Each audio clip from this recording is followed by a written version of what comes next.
Hi there. Welcome to the 7th talk in the series To Be or Not to Be. The title today is Atheistic Faith or Christian Faith? Which is the better option here?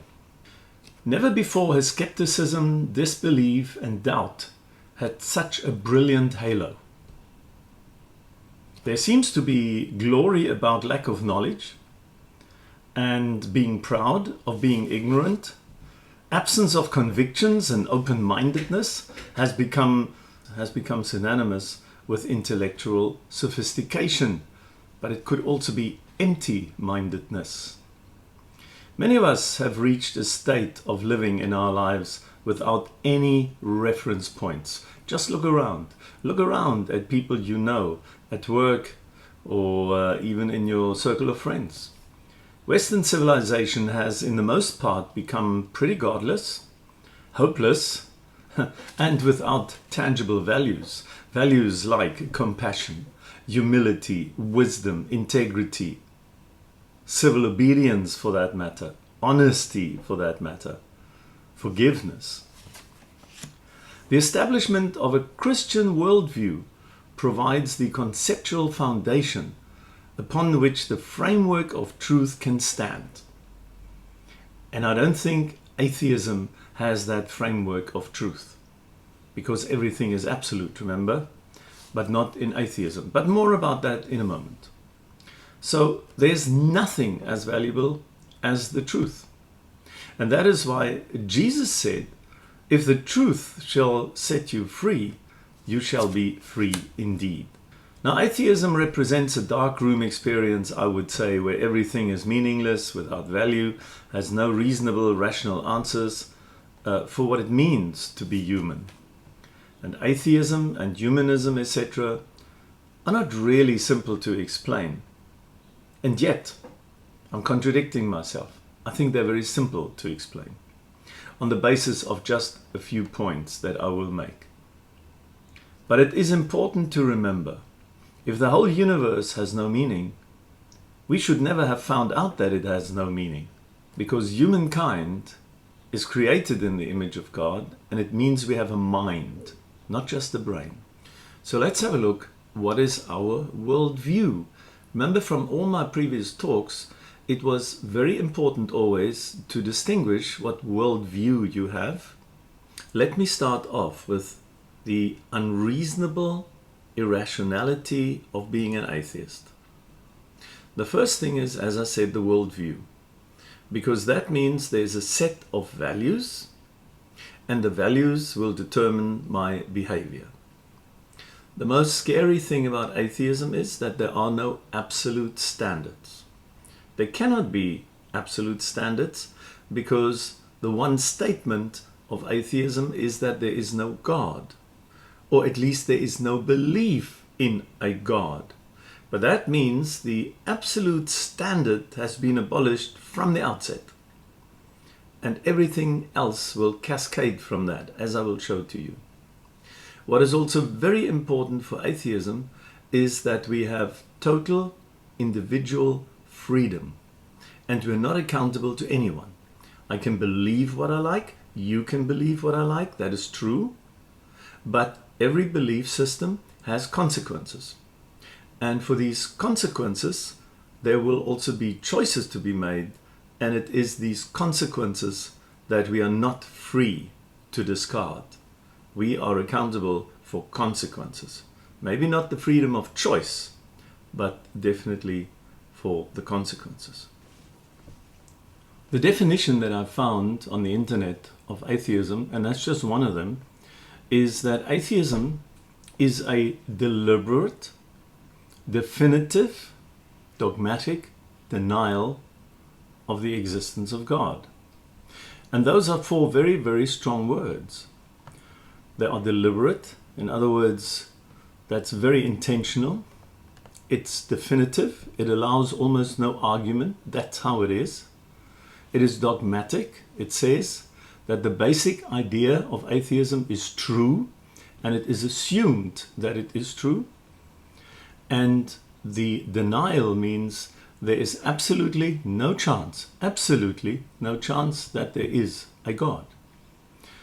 So atheism claims for itself that it can say that the existence of God is totally false. Okay, let's see where that leads us. If belief in God is pointless, it has consequences. It has consequences insofar as that we must say, well, in that case, all our lives, the whole universe, it has no meaning. We have no meaning.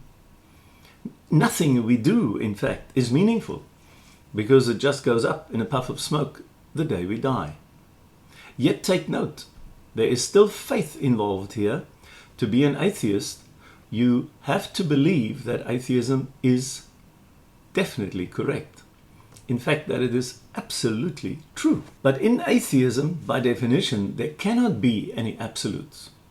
But atheism is claiming it for itself to say we deny the existence of God, and that is absolutely true with our deliberate, definitive, dogmatic approach. So atheism also promotes, by cascading down now, there is no absolute truth, except, of course, that atheism is true, but there's also no absolute morality.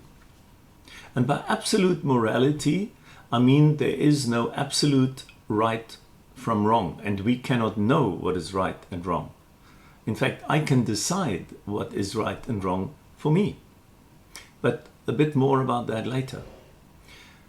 Atheism also proposes that there is no origin, there is no purpose for us being here, and there is absolutely no hope, because when you're dead, it's over. All right, curtains, that's it. But death is final, and it is certain. That is the scary thing. So is it worth chasing after something that may be wrong? Let's see. But darkness and hopelessness pervades really everything. And from the books I have read by some of the leading philosophers, atheistic philosophers of course, and humanists, is that hopelessness and that darkness pervades almost everything in their lives. And they've written it down in books. So I'm not just voicing my opinion on this, I'm quoting what they're saying. And to say an atheist would have to be a pessimist is an understatement, surely. Now, if everything is meaningless, and everything is irrational, and everything is self-referenced because we're not accountable to anybody, then we have a real issue here, because there can be no truth outside of everything that atheism believes, which isn't much, but it is that the material universe is all there is, and that is the truth. So truth becomes a matter of personal opinion. So the atheist also claims there can be no truth outside the material universe. You cannot search for answers outside the material universe. But is that statement the truth? Is that true, in fact? So truth can become a matter of personal opinion very quickly. What about the other question? All atheist propositions start with there is no God. And humanist philosophies are always self-referring, because that's all there is. It's about me. It's about you. But I don't care about you. You care about yourself. I care about myself. That is self-referring. Yes, they believe in something. They have a faith of sorts. But what? What is that faith? In what? Belief must surely also be based on some facts, but they will be interpreted by your worldview and your value system. But note that believing something is very much a non-materialistic issue. I mean, if you believe something, that's not a material. There's information in there, which is non-material, and belief itself cannot be handled as materialistic. So, if materialism is all there is, what about the non-material stuff? Because there's lots of stuff out there that is non-material, but that is just as real as rocks are. And the statement, the universe, the world, my life, is cruel and unjust, is actually a very strange statement to make by an atheist, because where does such an idea come from? Just simply the idea that the universe is cruel and unjust means you know about absolute right and wrong. So where does that idea come from? Remember also that all these talks of mine are about you starting to think about these things. Think about them deeply. You don't have to agree with me. And that's also not why I'm here. I'm not here to win an argument. I'm here to present two sides of a coin, and you research it further and you find out what it is all about. So if you have a materialistic explanation for everything, you run into another wall, because atheism only allows evolutionary material processes for the origin of the universe. It only allows evolutionary processes for the earth, and of course for life. We know all about it. We hear it every single day in every TV program almost on nature. Life has a spontaneous beginning with no known cause, has never been observed, and there is no known mechanism.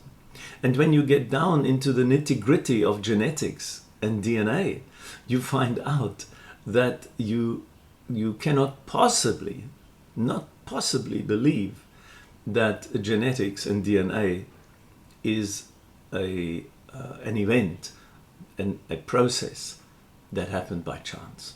So non-material stuff that I referred to a few times now is things like information and love, emotion, if you like, and life, of course, itself. So God gets abolished. And if God gets abolished, we live life without reference points, as I said earlier on. There is no focus. There's very little focus. And in fact, in the not comprehensive, but I read quite a number of books on atheism and humanist philosophies, and there is no philosophical consensus where the focus should be for the most crucial questions in life. Questions like, what does it mean to be human? Why are we here? Why is the universe here? How did we get here? Where are we going? And in the end, you sit with the black hole of nothing. Atheism sucks in everything of meaning, and there's nothing left over. Nothing left over. The past is irrelevant. The present is meaningless. The future, well, who cares? I'm only going to die. So what hope is there in the future? Morality, and I'm not talking sexual morality here. That is part of it, but that's a very small part of it. It's about knowing what is right and what is wrong. And there is no hope. There's absolutely no hope, because we have wiped out everything that is meaningful if we are sincere, convicted atheists. What does it actually mean, being human? Atheism provides no rational answers to these questions. Anyone's life, I want to remind you, is an involuntary event. You didn't decide, I didn't decide when we were born and into what circumstances. That in itself is quite an amazing thing to think about. Imagine that you're here, you want all the freedom in the world, you want to have only positive consequences, but you had no choice being here. You were put here. Okay, we can discuss who put you here. And it wasn't your parents, by the way. Okay, it could have been any parents. But my point here is, anyone's life is an involuntary event by the person who owns that life. I see it so often in people who really don't enjoy living. They don't enjoy life. They don't enjoy their work. They have given up.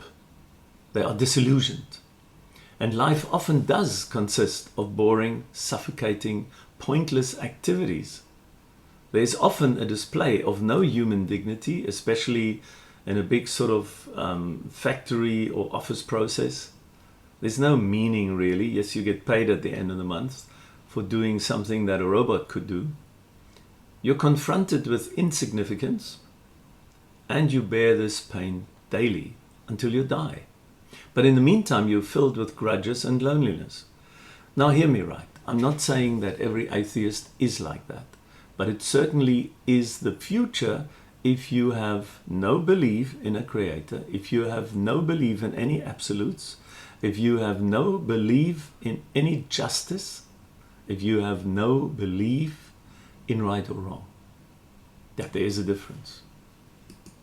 So this despair and desperation that you very often read about in the books of these humanist philosophers, and of course in their lives, if we look at some of their names in a moment, but about the best ultimate meaning that an atheist can experience is shaking a fist or even cursing the God they don't believe in. That is always so amazing to me, especially when I get into a discussion about atheism and Christianity. People get very upset. They get upset because God is so unfair. God allows all this evil in the world. God this, God that. But they keep on forgetting that as atheists, they actually don't believe in this entity. And the question is always, what if you get it wrong? Let's say you are an atheist and you've convinced yourself. That's your worldview, that's your freedom of choice, and there you are. But what happens if you had it wrong? If the Christian has it wrong, well, then we also just die like everybody else, and that's that, right? But if he is right, they've got everything to gain. The atheist has got everything to lose. Now, that shouldn't be interpreted as fear-mongering. This should be interpreted as, if the question is so important, we should all spend enough of our intellectual time, of our brain power. We should engage our mind and figure out what is likely to be the truth. Now, the consequence of booting God out of our lives like that, which we seem to do in Western civilization, is for all to see, for those who have eyes, for those who can think rationally. You just have to open a newspaper or a magazine like Time magazine or The Economist or something like that. Those who can read and think are even in worse trouble.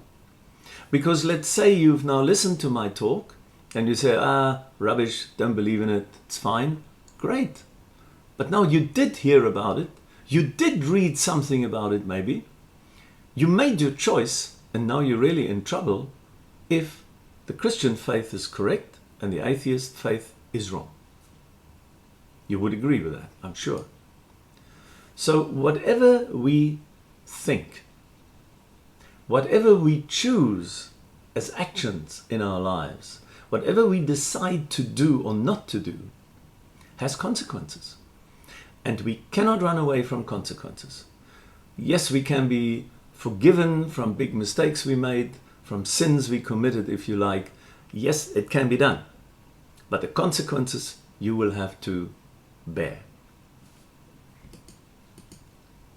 So many an atheist realizes at the end of their lives, if you read their biographies, at the end of their lives, they figured out that they lived a philosophical lie.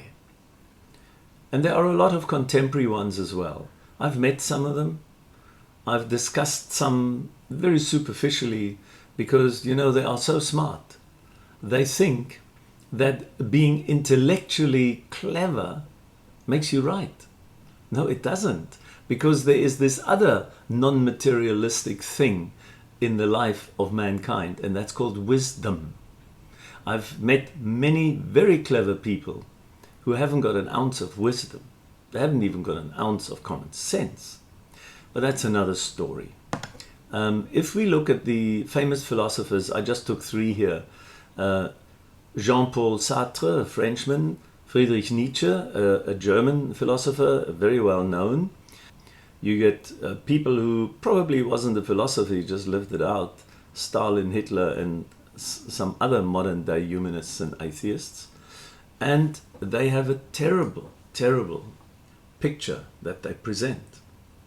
And the atrocities of atheists are not really hatched in the kitchen and on a video like this, they are hatched in the egocentric lecture halls of universities and in the media. Just open up National Geographic or something like that. Anyway, it doesn't matter really. Humanity is being minimized in terms of significance or value. The sense of being human is also reduced to insignificance because we are just living as one of 8,000 million people on this planet, which is just the third rock around the sun, and the solar system is an average solar system in an average Milky Way in a region of space that's not important. And so we are reduced as human beings to empty, mechanistic instinct due to random evolution without purpose. Just think about that thing. You might get upset now. You might not even like the words I use. But those are just words. I want to challenge you to think about these words. Think about it. It's not here, again, to win an argument.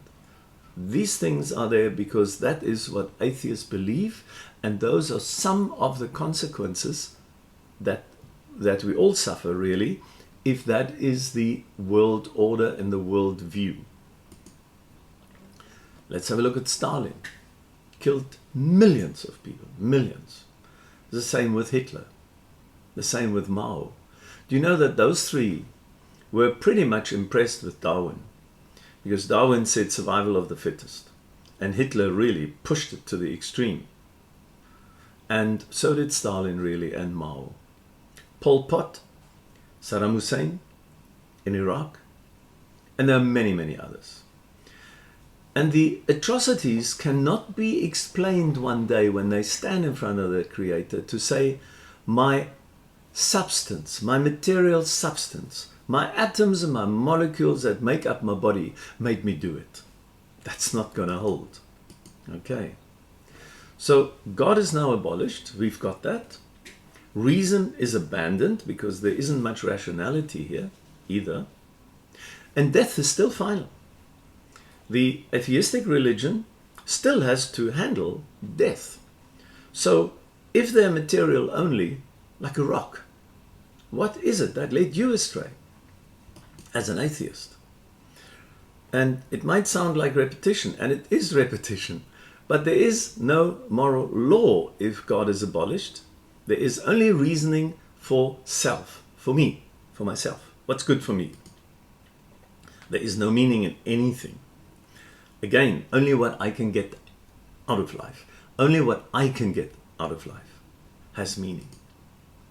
There's definitely no justice, because there is no difference between a Mother Teresa, a loving, sacrificing person, and a serial killer, like Hitler or Stalin. There is also no hope. There is no hope because on death, your existence evaporates, you were and are no more. You're insignificant. And there's still, before you die, your conscience. What you're going to do with that. Most atheists and philosophers of that genre actually have terrible problems when they know they're going to die now. I'm not saying they all automatically convert to Christianity, but they have a problem because they lived a philosophical lie. And then the question is, if you look at Christianity, why would Jesus' apostles willingly suffer and die for a fake God idea? That some guy called Jesus came up and propagated. Surely that guy must either be a lunatic or a liar, or if he told the truth, then you must listen to everything he said. And everything he said was rational, it was logical, it appealed to your conscience, and he was always right. And he said, I am the way and the truth and the life, and no one comes to God except via me. That's quite a statement to make, and people were prepared to die for it. In fact, Jesus was prepared to die for it. But okay, back to humanism and atheism. We can now probably agree there's no focus in life because we don't know where it should be. Because you don't know where you come from, you don't know what you're doing here, and you don't know where you're going. Well, that's a pretty empty canvas. Is there any point in doing anything, or to do anything, or to achieve anything, or exercise power as a top-notch honcho in a big company, having so much sex with different partners, having absolutely no limits to money and status, and if you're a celebrity, adulation galore, and broken relationships as far as you can look backwards, and knowledge without wisdom, and books written very cleverly, but they get you nothing if you have the wrong worldview and the wrong value system. You could still learn something from books. But the point is this: the dark room of depression is really the demise of most atheists.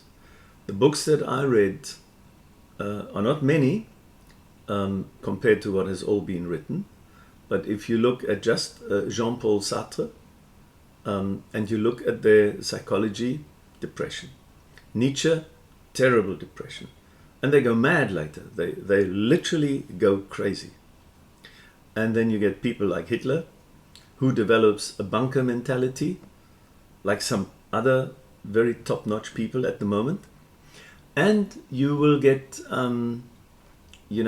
people like Stalin and Mao, who just kill for the sake of killing. And what have they achieved in life the moment they die? So it's pointless. The moment the atheist has died, there's nothing left. Nothing. Okay, enough of this dark picture. I know it is a dark picture. And again, if you are an atheist, you could be very upset. But you must either stand by the principle of atheisms and call yourself that, that's fine, or you don't. All I want you to do is think about it. Alternatively, the unreasonable irrationality of being an atheist could be replaced by the reasonable rationality of being a believer in a creator and discovering in the process the Christian God of the Bible. So the alternative is this: Christianity is a deliberate, definitive, but confident confirmation of the existence of God. So the words are the same, almost the same, as those for an atheist, in the definition, if you like. But Christianity is much more than that. Belief in God, I can tell you, is rational. And it is reasonable.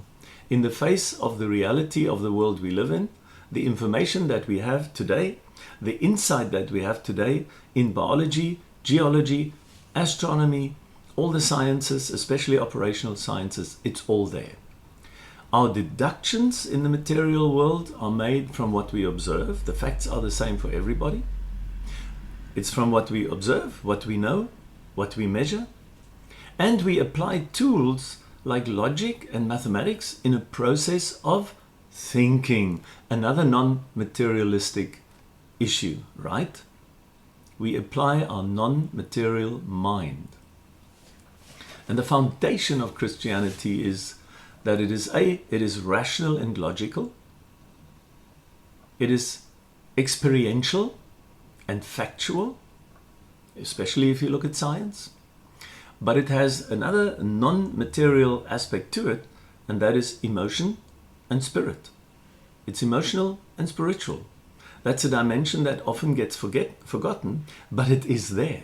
And everyone has it. Even the atheist has it. That's why they are also looking for something, but at the wrong place. Christianity has a God of origin. It has a God of the natural laws that exist. This God is the God of science because he made the natural laws. And he says so, not me. The God of everything that was made. He is that God. He's omniscient, he's omnipotent, and he's omnipresent. If we just look at these few sentences, and if they are true, then the atheist is in serious trouble. And you can find out if they are true or not. It's not so difficult. Now, Christianity has a couple of advantages to other religions too. Their leader has no grave because he was resurrected, remember? Has it happened often? No, we don't know of any other religious leader that was resurrected. Christianity is based on facts, historical and otherwise. It is transparent, open for research and questioning. It is truthful. It is optimistic. It is joyful. It is purposeful. It's compassionate. It's generous. And it can save your life. Now, where else will you find that? Where else will you find that? Belief in the real Creator God is rational, but for that you would have to do some study. You can read on both sides of the fence, but remember the other side of the fence is Christian literature and above all also the Bible. Now, of course you can ignore it. You can leave it out because you don't believe in an old book. But then you're missing out a major part of the construct of why you could believe this. Christianity and science is one-on-one. And if you go back to my previous talks, especially the one on physics and mathematics, you remember, you will see that Christianity and science is really one-on-one. God is relational and personally knowable. You can know God. You know, if you think that He's a creator of the whole universe and you look at the stars and at the sun and a couple of other things in this universe, and you find out that that God is actually relational, He wants to have a relationship with you, and you can find out a lot about Him. Your Creator made you in His image, and He has a unique plan for your life and my life. Genesis is an eyewitness account, and you say to me, who was there? And God created? Yes, God was there. He's the one who tells the story. And He says we are created in His image. Do we look like God? No.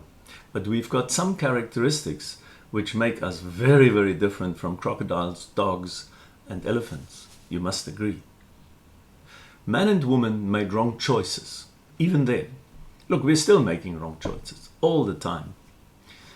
And the main reason is we never look vertical for our solutions, we only look horizontal. And more about that some other time. But we also have dominion over the earth, so we should look after this planet. We should look after each other as far as humanly possible.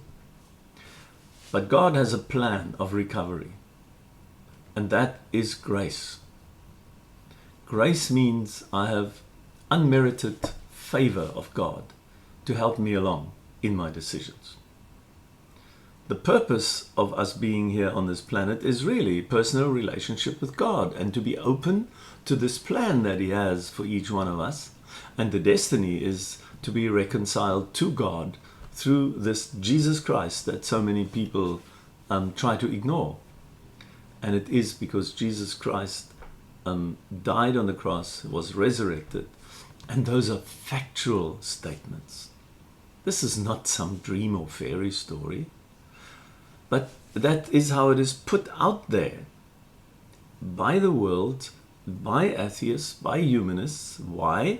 Because the moment we invoke God or Jesus Christ, we are accountable. And surely that can't be right. We don't want to be accountable to anybody, only to ourselves. Well, that's not going to work. That's not going to work. But the point is this again. From a scientific point of view, facts are facts. If we come to different conclusions, it is because there aren't enough facts. That's possible. But there's always interpretation. The creationist, the Christian, the scientist who is also a humanist, look at the same facts and come up with different explanations. That is their right. That is our right. And then we must debate rationally and reasonably what makes more sense. But it all depends on the worldview. And the validation of science and of what I said about Christianity so far can be seen in these talks to be or not to be, talks 1 to 6, if you care to have a look at them. The question often arises, can we prove that God exists? Can we know this God? I would say that the first one is when it is to prove that God exists. I mean, God is not something you put under the microscope and analyze it. You must recognize that God is infinitely larger, and He is spirit, and He is not even interested in proving to you and me that He is real. He is real. I mean, it's like if somebody says, Dietmar Winsker, who is He? No, I don't believe He exists. Who cares? I know I do exist. I don't have to prove anything to you. But God is on a different level altogether. But let's have a look. What we as human beings who are rational and reasonable can do. Do an analysis first. The why question. There are the natural laws out there. They couldn't just have happened. So how did they happen? What is the origin of the laws of nature? Even if you break it down to the most basic denominator, you cannot explain, or rather the molecules and the atoms and the structure of rocks or whatever, cannot explain their own existence. That's not possible. They're materialistic, remember, they're material. So research all the perspectives, the Christian perspective, the, there is a creator perspective, or there is nobody perspective. Do it logically, do it rationally, do it with integrity. We're not trying to fool each other here. I don't want to fool you. You should not fool me either. So if we are both logical and rationally, we can agree, if the facts are the same, what is the most likely scenario here. And here's the big advantage I think the Christian has got, not in an argument with an atheist, but in general, you are able to discern by God's Spirit what is most likely to be true. You say, whoa, but now you come with something that's not part of the material world, which is true. And I will speak more about that in my next talk, Moments, God Moments and Miracles. The second point of what you can do is do synthesis. You look at all the bits and pieces around you. When you see complexity and information, or design, you have to assume there is a non-material designer with a thinking mind behind it. Surely, if you see anything out there, even if it is natural laws, you must realize that there must be a non-material mind behind all this. You have to discern the different pieces in terms of form, fit and function. Now I'm talking like a typical engineer. What I mean by that is, if you have components that have certain functions, let's say you're building a motor car and you've got an engine here and you've got a radiator and all the water piping and the water pump with it, and you've got the body and you've got the gearbox and you've got the electrics, you have all these parts, okay? And now you have to assemble the piece, synthesize all these parts, and you have to discern a functionally larger, bigger picture system. What am I actually saying? I'm saying if you take the engine and the gearbox and the body of the car and you put them together, they've got to fit in terms of form and fit, but especially in function. Otherwise you will never get a car that is actually working when I turn the ignition key. It's a bigger picture there too. But so it's first analysis. Why are things the way they are? Synthesis, putting that which you see out there in nature. If you're a zoologist or a physicist or a chemist or a zoologist, it doesn't really matter. In the end, you've got to fit all the pieces together and see, wow, this together, the flora and the fauna and the climate and the water cycle and I don't know what all, and the sun and 1,000 other things have to go together to operate the way they actually do. With the moon, he gives you high tide and low tide, with the position of the moon in relation to the earth, and that system in relation to the sun, so that you can actually observe eclipses. You can say, oh, well, that's just random accident. Well, it could be, but there are 120 variables out there that are exactly on the spot for us to live on this planet. And then, of course, there's the other thing. After you've done the analysis and the synthesis, and there's a lot of thinking involved there, but think a little bit further. Human beings have human history. We have knowledge, genealogy, we have human speech, we can communicate. We have writing, we have culture, various cultures, we have language and artistic expression, we have artistic activities, we can think conceptually, we can think up things that are not there yet in reality, we have never seen them before. Before there was an iPhone, somebody had the idea of an iPhone in their heads. So conceptual thinking. And here's the other big one. We can utilize vertical thinking. Most people only think horizontally. What I mean by that is we get help from other human beings. That's commendable and that's good. Now consider. I want you to use your noggin to work out a case for a creator. On the basis maybe of the first 6 of those talks that I gave. But lots of other books and other speakers that are much better than I am. But also consider the case for the Bible. Could that old book be true? People have got such a superficial knowledge of that, and they pour it so quickly, but mainly because they don't know it. It's like me talking about horse racing or horse breeding. I know nothing about it, so I could not ever speak to you about its veracity or not. And there are many such things, of course, that I know nothing about. And then also consider this case for the Creator God and Jesus. And my recommendation for these, besides the to be or not to be talks, which are very technical in a certain sense, I think if you read the Bible, why don't you read Genesis, chapters 1 to 11, the whole Gospel of John, which is New Testament, okay? And if you do that, you will learn quite a bit about what the Bible is about, what origin is about. And now don't write off the description in Genesis, but look again at my talks of biology, cosmology, astronomy, geology, etc.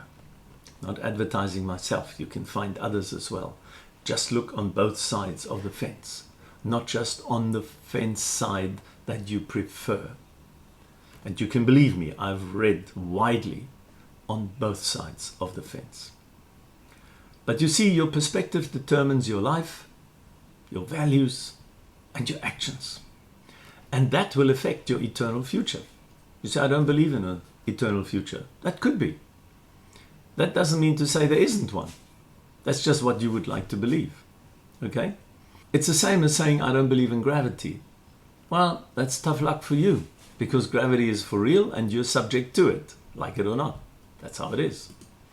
So, you have to decide, am I a random accident or have I been created? Do I believe in God's word, the Bible, or do I go by human wisdom and my own smartness?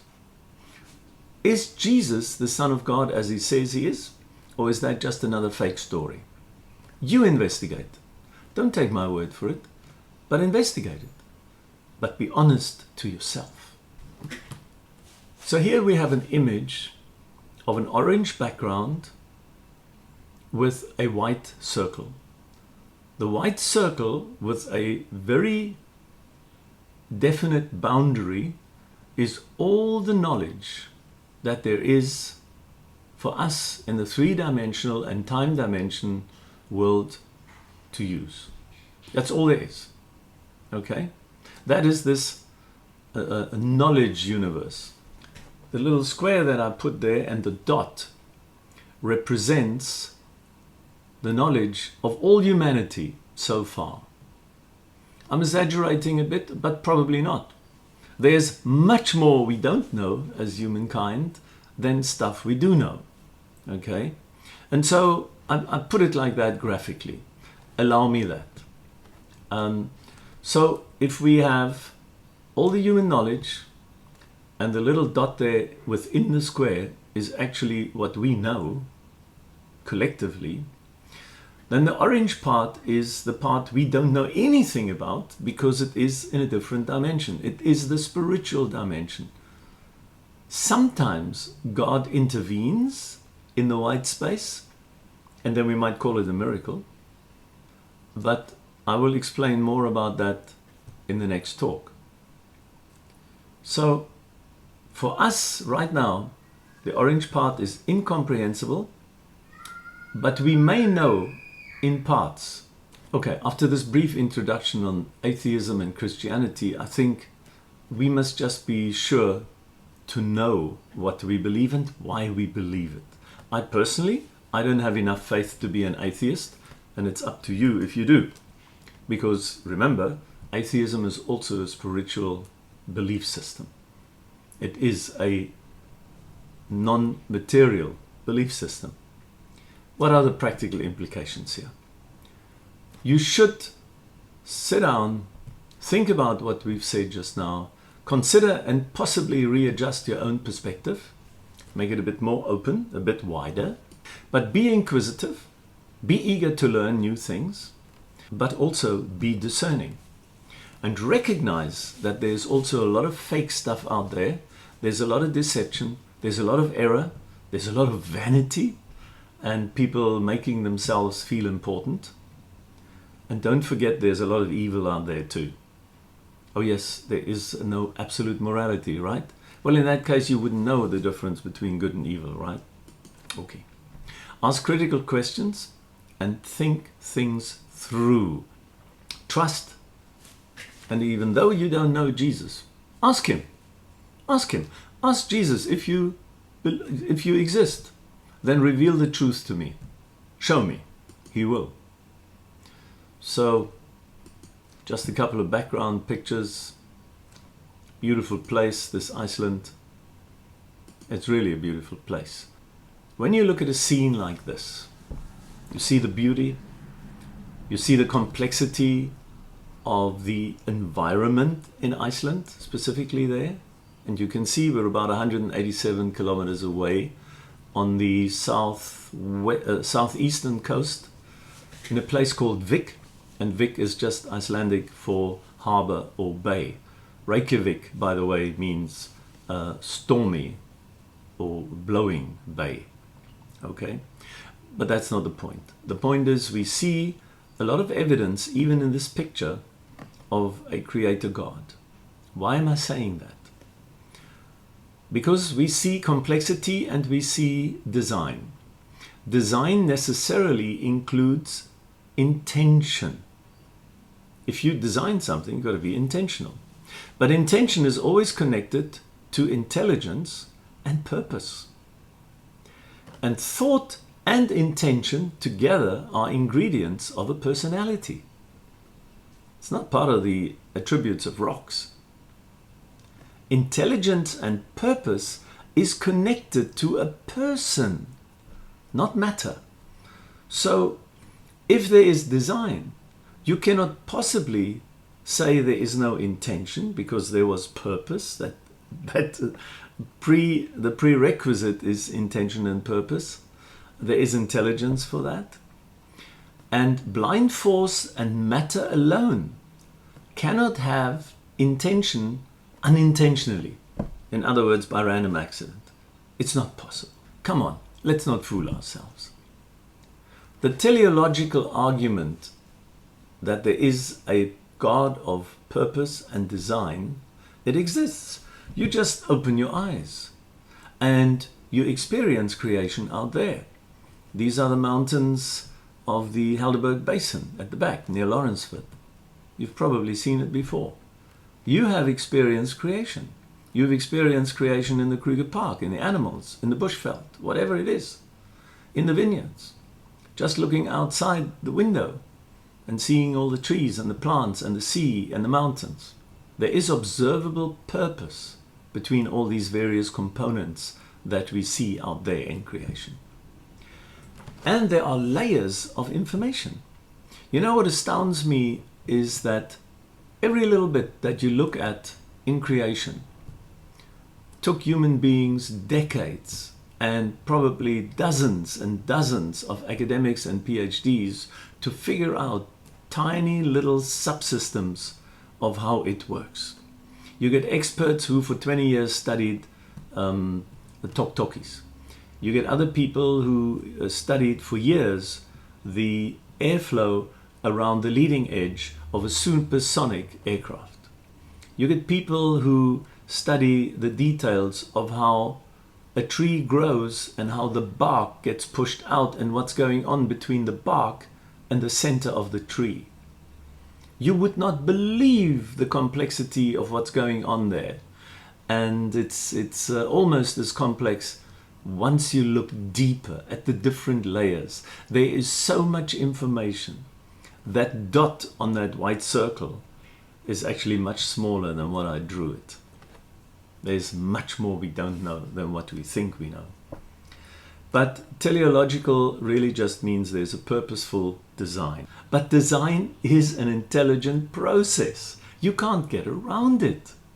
So face it, discuss it with other people who think differently. I don't mind, this is right, do that. But design will always be intentional if it is design, because design has purpose and design requires intelligence and a mind. So the universe gives us a lot of clues. The identity of an independent personal designer, in other words God, is knowable. It can be discovered. The universe and the natural laws are dependent. They are dependent on that particular God, right? Because that God has to keep these laws up. If the designer of gravity decides to suspend gravity, we're all in trouble. We're going to fly off this planet at a massive speed. The universe and the natural laws are dependent on God to sustain it.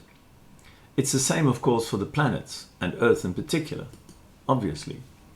But it goes further than that. All the laws of physics and chemistry and biology and life are dependent on that creator.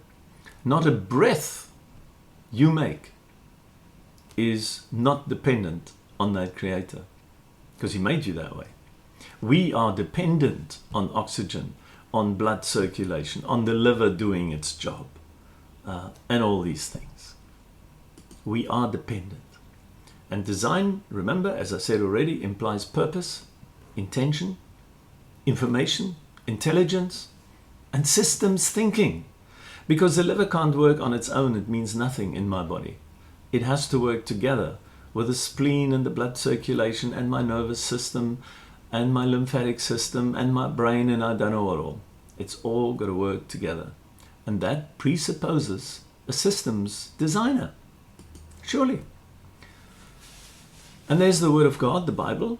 Just very, very quickly, there are 40 different authors in 66 books that were written over roughly 1,500 years.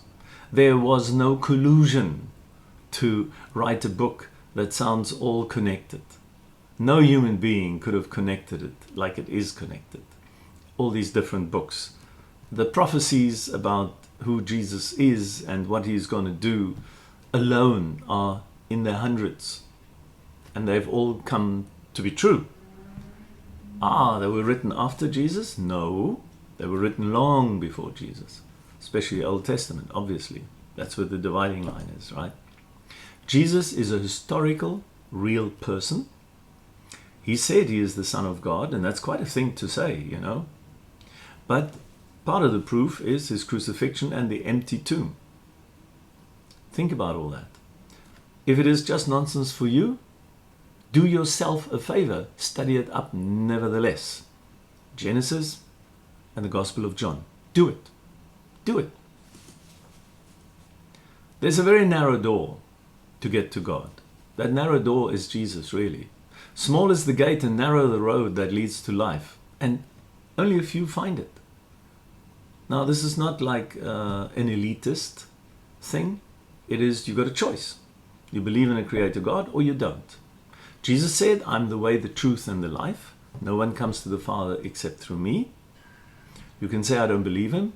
Well, that is a high-risk statement that you're making, if that is so. Find out more about it. And in life, we have lots of challenges. We know what challenges are about. At the moment, we're all living through a massive challenge. I don't call it a problem, because a problem always sounds as if you can't solve it. If it is so big and for so long already, we have a challenge. Because the attitude that we have towards this challenge makes all the difference. The attitude. And of course, if you're an atheist or a Christian, you should get rid of false information. You should be discerning. And be careful which part of the information you actually cut off. You know, you can obviously see here who is the Christian and who is the atheist. Christianity is way up front when it comes to value system and rational, reasonable, logical explanations of why the universe looks like it is and how it came about. You don't believe it? Okay. Investigate some more until you find it. Now, the atheist denial of God is based really, and this is a harsh thing to say, but it's human pride and ignorance. Remember the white circle? We're drawing a conclusion on the basis of this dot that we think we know, and the rest we know nothing about, even in the white space, and the orange space we know nothing about. Okay? So as a philosophy, atheism emphasizes man's superiority and individual moral autonomy with no accountability. Sounds great, except it doesn't work. And we can see it out there that it doesn't work. It does so in a very irrational, illogical, and empty manner.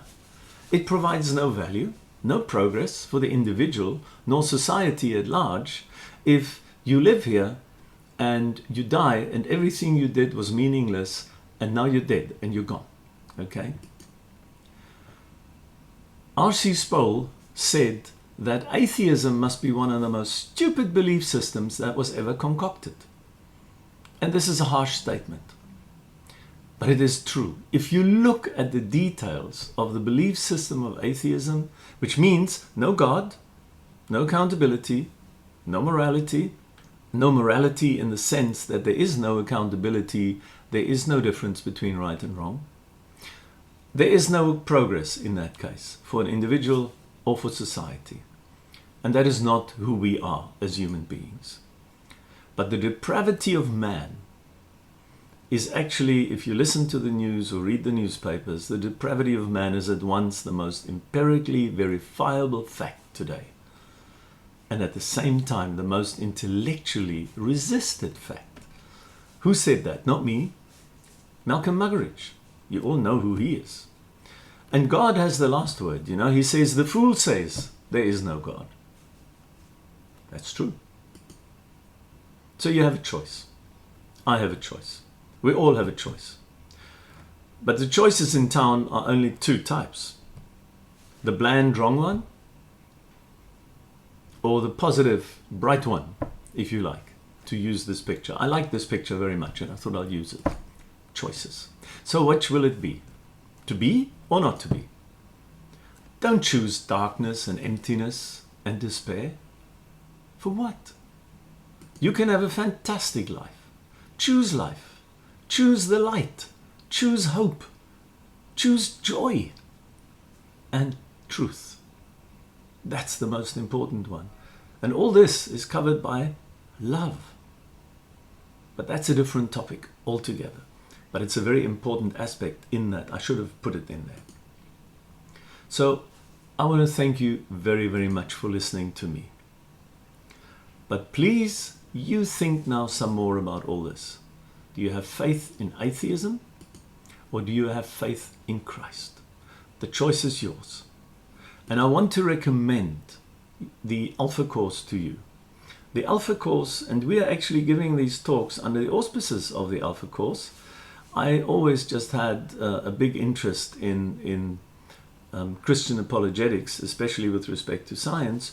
And so I also got involved in the Alpha Course But I think the Alpha Course is the best introduction if you are searching and you really want to find out about what's going on in Christianity. What is it all about? I think you will find many of the answers you're looking for.